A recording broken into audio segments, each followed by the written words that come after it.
Certainly. In English grammar, we categorize words into 8 parts of speech based on their functions in sentences. Here they are. Nouns. These words name people, places, concepts, or objects.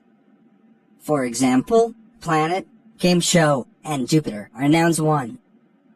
Pronouns. Pronouns replace specific nouns when the reader or listener already knows which noun is being referred to. Examples include she, her, and it in sentences like Jennifer was supposed to be here at 8. She's always late. Adjectives. Adjectives describe nouns. They can go before the noun, a black dog, or at the end of a sentence, my dog is black. 1. Verbs. Verbs describe actions or states of being. Action verbs, for example, run, win, refer to literal actions, while non-action verbs, for example, love, be, express feelings or states. 1.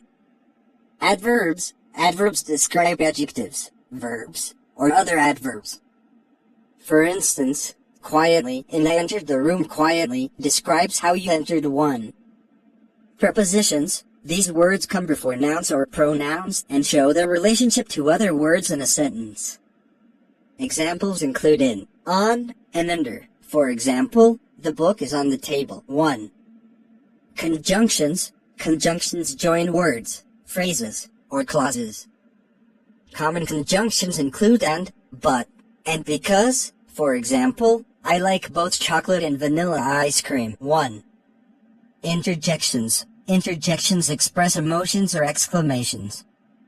Examples include, wow, and ouch. 1.